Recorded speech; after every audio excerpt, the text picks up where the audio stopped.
Module 5, Representative Samples from Different Regions, Brazil, Iran, India, and Nigeria. Brazil's Political Evolution and the Challenges of Inequality. The Melody of Political Change. Brazil's political liberalization was not a solo performance but a grand orchestra where different sections played their unique yet critical roles.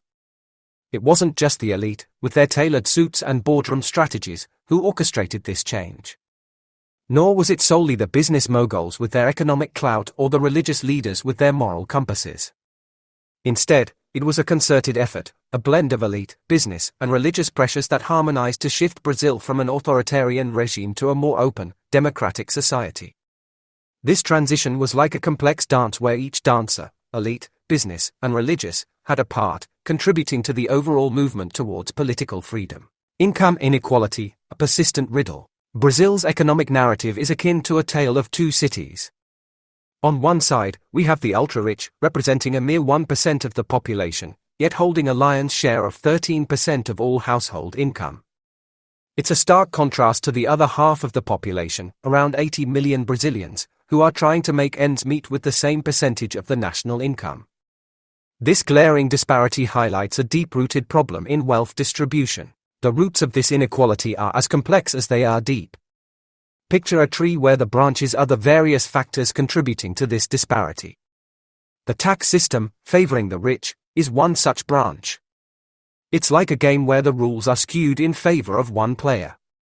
The poor, on the other hand, are hamstrung by a regressive tax system that disproportionately burdens them. Education, or the lack thereof, is another significant branch. In Brazil, the foundation of education is uneven, contributing to a lack of social mobility. It's akin to a ladder with missing rungs, making it almost impossible for the poor to climb up. The high illiteracy rate adds another layer of complexity, acting as a barrier to progress and development. The urban-rural divide plays a pivotal role in this scenario as well. Rural areas, often neglected, lack the basic amenities of healthcare, education, technology, and infrastructure which are essential for growth and prosperity. This divide is like a river that separates two lands, with resources flowing predominantly to one side. Furthermore, limited employment opportunities, particularly in rural areas, exacerbate this inequality. It's a landscape where opportunities are scarce, akin to a desert with few oases. The educational system in Brazil adds another dimension to this inequality. Early in life, children from different socio-economic backgrounds face vastly different educational experiences, setting a trajectory that often perpetuates the cycle of poverty. This disparity in education acts as a foundation, cementing socio-economic divisions from a young age and perpetuating the cycle of inequality. The intricacies of Iranian politics. The interplay of religion and freedom. In the tapestry of Iranian political life, one strand stands out vividly: the profound influence of Islam on governance. Iran's constitution guarantees freedoms of speech, association, and person, but these are not absolute. They are, intriguingly, intertwined with religious principles. Consider a painter who wishes to capture the Iranian society in his artwork. He can freely choose his colors and strokes but must ensure his painting respects the aesthetic guidelines of a gallery, in this case, the principles of Islam. This nuanced dance between liberty and religious doctrine shapes the public discourse in Iran, creating a unique socio-political landscape. The puzzle of power centers in foreign affairs. Navigating Iran's international relations is akin to playing a game of chess with multiple players controlling the same set of pieces. This complexity arises from the country's multiple centers of power. For instance, imagine a diplomat as a skilled negotiator at a bustling bazaar, bartering for the best deal. However, his ability to seal the deal is often hampered by the fact that other influential figures in the political bazaar may not fully support his terms. This situation sometimes results in foreign policy negotiators being unable to deliver on their promises, reflecting a fragmented approach to international diplomacy. Avoiding the totalitarian trap.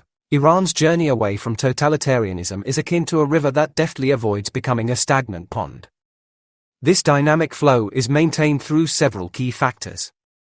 Firstly, the country's political landscape is not a monochrome, it is more like a mosaic of competitive elections, reflecting diverse opinions and choices.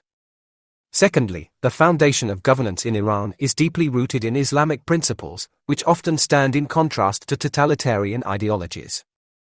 These principles, with their emphasis on moral and spiritual dimensions, act as a counterbalance to absolute state control.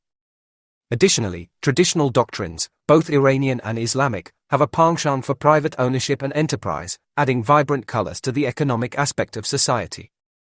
Unlike a totalitarian state, where the government micromanages every facet of life, Iran maintains a certain level of autonomy and diversity in its societal structure.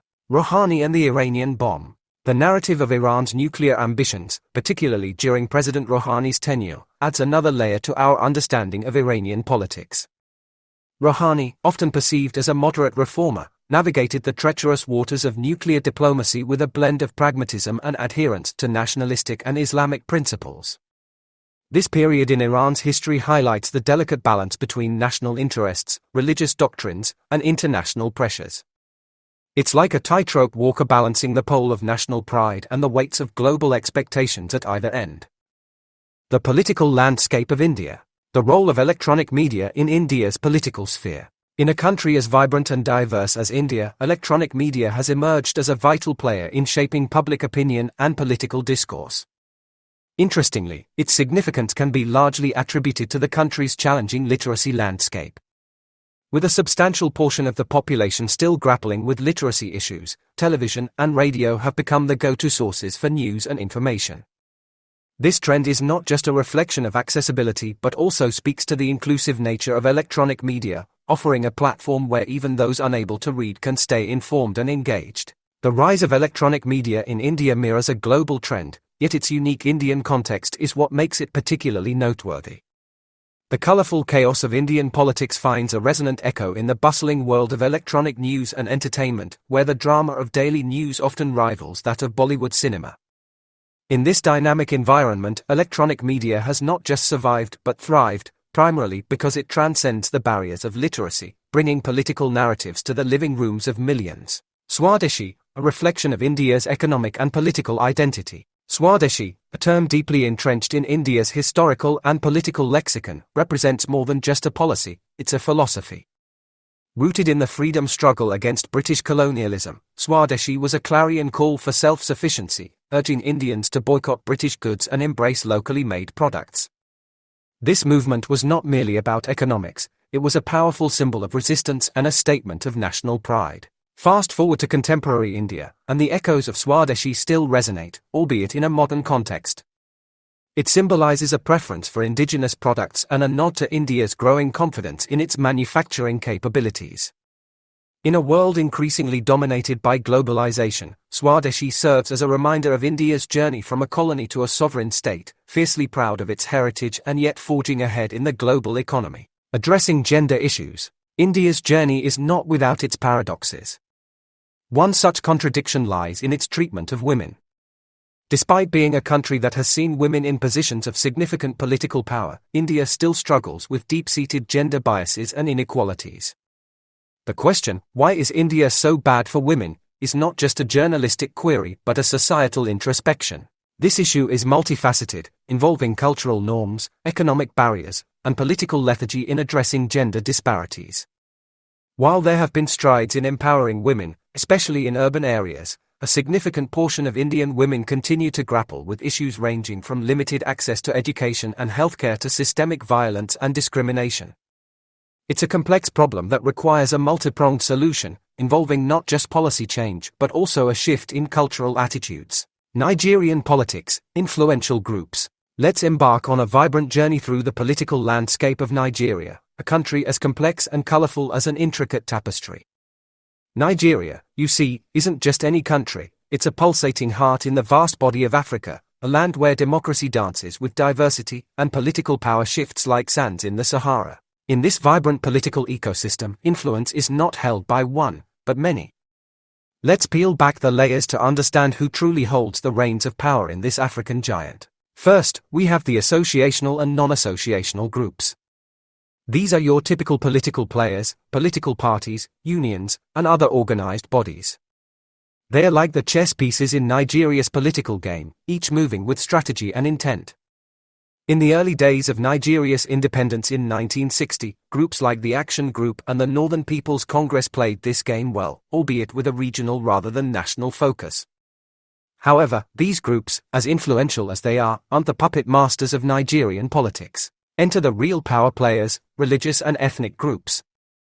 These groups, woven deeply into the fabric of Nigerian society, exert an influence that's subtle yet profound. Their power is rooted in the hearts and minds of people, transcending the conventional boundaries of political influence.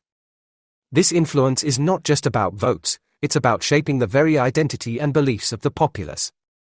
In Nigeria, these groups hold a sway that can make or break governments, craft policies, and even tip the scales of peace and war. But why, you might wonder, do these groups hold such sway? Nigeria is a mosaic of over 250 ethnic groups, each with its own beliefs, traditions, and, yes, political aspirations. It's a nation where the call of one's tribe often echoes louder than the voice of political reason. This deep-rooted ethnic diversity makes Nigeria a fertile ground for these groups to exert their influence, often overshadowing more formal political institutions. Moreover, Nigeria's tryst with democracy has been a turbulent one. From the throes of civil war in the mid-1960s to the dark days of military rule, Nigeria's journey has been anything but smooth. Amidst this turmoil, religious and ethnic groups have emerged as anchors of stability and identity for many Nigerians, further cementing their influence in the political arena. Women, too, are a force to reckon with in Nigerian politics. Their strength is not just in numbers but in a rich history of political activism and influence, especially among certain ethnic groups like the Igbo and Yoruba. Nigerian women have long been players in the political game, wielding power in markets, influencing policies, and even taking to the streets when the need arises. Their participation in government, however, has been more prominent at the familial and local levels than at the federal level, where their representation remains significantly low. But let's not forget the international dimension. Nigeria's political narrative is also shaped by its global interactions. As Africa's most populous country and largest economy, Nigeria is a bellwether for the continent. Its relationships with international bodies and foreign nations add another layer to the complex web of influence in its political sphere. In recent years, organizations like the United States Institute of Peace, USIP, have played a pivotal role in fostering dialogue and peace in Nigeria. By working closely with local communities, policymakers, and civic leaders, USIP has helped address Nigeria's security and political challenges, further influencing the political landscape. This includes efforts to mitigate violence, strengthen community-oriented security, and inform policy both nationally and internationally.